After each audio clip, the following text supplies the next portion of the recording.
ఎబ్రీ పత్రిక 11:6. విశ్వాసము లేకుండా దేవుడికి ఇష్టం ఉండుట అసాధ్యము. దేవుడి వద్దకు వచ్చేవాడు ఆయన ఉన్నాడని తాను వెతికే వారికి ఫలము దయచేవాడు నమ్మవలన కదా. హల్లెలూయా. చూడండి, ఈ రోజు నా ప్రముఖ వాక్కు మీతో చెప్పుతుంది, నువ్వు దేవుడికి ఇష్టము అవ్వాలంటే ముందుగా నీలో ఏముండాలి? విశ్వాసం ఉండాలి. విశ్వాసం లేకుండా నువ్వు దేవుడికి ఇష్టం అవ్వడం అసాధ్యం. ఏదో దేవుడి మందిరానికి వచ్చాము, ఏదో దేవుడి దగ్గరికి వచ్చాము అని వచ్చి వెళ్ళిపోతున్నారు తప్ప మీలో విశ్వాసము అంటే దేవుడికి ఇష్టమయ్యేంత విశ్వాసం లేదు అంటున్నాడు. విశ్వాసము లేకుండా దేవుడికి నువ్వు ఎన్నో రోజుల మందిరానికి వచ్చినా, ఎన్నాళ్ళు దేవుడిని ఆరాధించినా సరే నువ్వు దేవుడికి ఇష్టము కాలేవు. ఇష్టం కాలేదండి. దేవుడికి ఇష్టం అవ్వాలంటే ముందుగా నీలో ఉండవలసిన మొట్టమొదటిగా విశ్వాసం. ఎటువంటి విశ్వాసం? అల్ప విశ్వాసం కాదు ఉండవలసినది. పేతురు గారు చూడండి, యేసు ప్రభువారు ఆ సముద్రం మీద నీటి మీద నడుచుకుంటూ వెళుతున్నప్పుడు పేతురు గారు చూసిన వెంటనే ఆయన ఒక ఆశ కలిగింది, వెంటనే కోరిక పుట్టింది. ప్రభు నేను కూడా నడుస్తానన్నాడు. దేవుడు ఏమన్నాడు?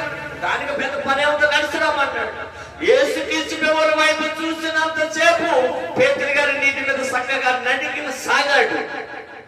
ఎప్పుడైతే ఆయన ఒక సందేశం మొదలైందో, లేకపోతే ఒక వైపు చూసుంటుండొచ్చు, వెంటనే ఏమన్నాడు? అక్కడ మునుగు సాగాడు.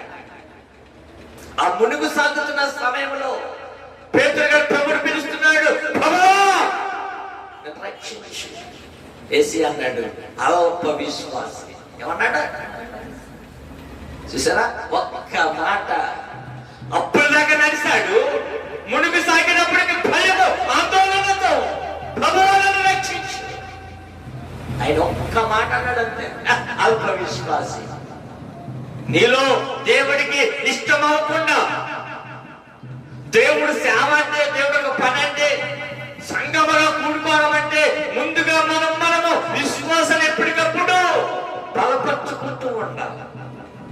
నేను మన ఒక ఊరు ఎలా వస్తా ఉన్నా, మనమందరూ సహోదరు అనుకుంటుందంట, ఇదిగో దగ్గర చూడండి ఈ రోజు కానీ రేపు కానీ రేపు కానీ పిల్లలనుకుంటుందంట. అనుకోవడమే దేవుడు వెంటనే వాళ్ళకి పచ్చయ్యాడు. దేవుడు మనతో ఉన్నాడు, కానీ నీ విశ్వాసం ఎలా ఉంది?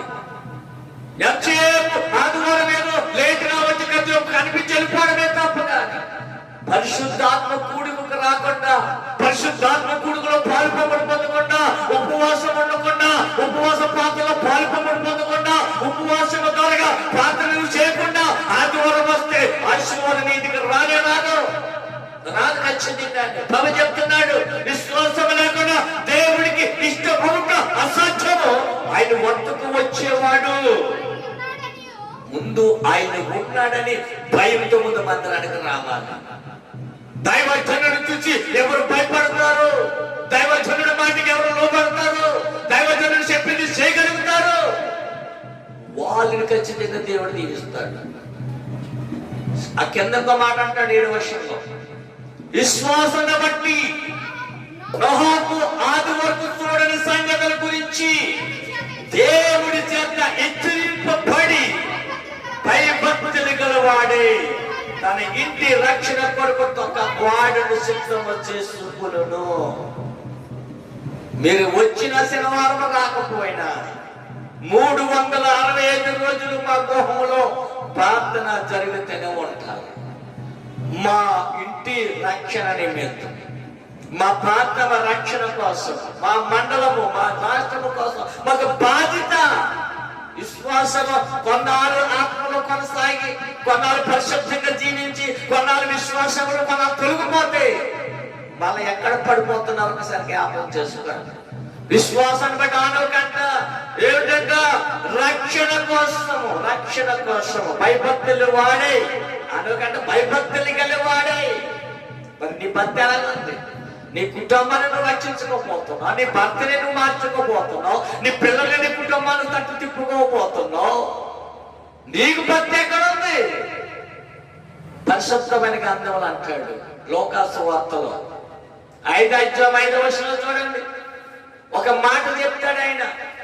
లోకాసు వార్త 5:5. సీమోను ఏలినవాడా, రాత్రంతయు మేము ప్రయాసపడితిమి, కానీ మాకేమీ దొరకలేదు. చూడండి, సీమోను గారు రాత్రంతా ఏటాగాడు, ఏమి దొరకలేదంట. ప్రభుత్వం చెప్తున్నాడు, అయ్యా మేము రాత్రంతా ప్రయాసపడ్డాము, రాత్రంతా కష్టపడ్డాము, కానీ మాకు ఏమీ దొరకలేదు. నీ మాట చెప్పునా. దేవుడు మాట, దైవజనుడు మాటగా నువ్వు భావించి, దైవజనుడు చెప్పినట్టుగా నువ్వు చేయగలిగితే అక్కడ విస్తారమైన దీవెన చూస్తాడు సీమోను. అప్పుడు దాకా పడలేదు చేపలు. మాట విని కొంచెం లోతుకి వెళ్ళి వల వేయగా విస్తారమైన చేపలు పట్టాయి. మరి నీ ఆశీర్వాదం అంతంత మాత్రం ఎందుకు? నీ పొట్టకి అంతంత మాత్రం ఎందుకు? దేవుడికి ఇవ్వాల్సిన దేవుడికి సమయము, దేవుడికి గౌరవం ఇవ్వాల్సిన దేవుడికి ప్రతి దాంట్లోనే సమయంలో దొంగతాను, ఆరాధనలో దొంగతాను, దేవుడికి ఇచ్చే విషయంలో దొంగతాను, ప్రతి దాంట్లో దొంగతనం అయితే నీ జీవితం ఇంతేనా అనుకుంటాడు ప్రభు. ప్రతి దాంట్లో దొంగతనమే మానం. ఈ పక్షుల మానం, పిల్లల మానం, ఏది మానం, కానీ ఆదివారం ఆరాధన, శనివారం పరిశుద్ధాత్మ కూడిగా. అయ్యో దైవజనుడు 3 మాటలు. మొదటి మాట, దేవుడు విశ్వాసం లేకుండా దేవుడికి ఇష్టమవడము అసాధ్యం. భక్తు గలవాడే వానకింత రక్షణ కోసం వాడు సిద్ధపరిచాడు. 3వ మాట, కానీ సీమోను నా ఏలిన వాడా, మేము రాత్రంతా ప్రయాసపడ్డాము, మాకేమీ నీ మాట చెప్పినా. అక్కడ వాళ్ళ దోణి దాకా మరొక 2 దోణులు తెచ్చుకున్నారు, విస్తారమైన చేపలు చూస్తారు. 135 యెహోవా గొప్పవాడని, మన ప్రభు సమస్త దేవతల కంటే గొప్పవాడని నేను ఎరుగుతున్నాను. చూడాలి. మొదటి మాట, విశ్వాసం లేకుండా దేవుడికి ఇష్టమాడడం అసాధ్యం. 2వ మాట, భక్తి గలవాడే తన ఇంటి రక్షణ కోసం వాడ కట్టుకున్న అహనోకలే ఉండాలి. 3వదిగా, ప్రయాసపడినప్పుడు కష్టపడినప్పుడు దేవుడు మాట విని వలేశాడు, విస్తారమైన దేవుని చూశాడు. 4వదిగా, నేను ప్రకటిస్తున్నా నా దేవుడు, నేను ప్రకటిస్తున్నా నా దేవుడు, నేను ఆరాధిస్తున్నా నా దేవుడు గొప్పవాడు.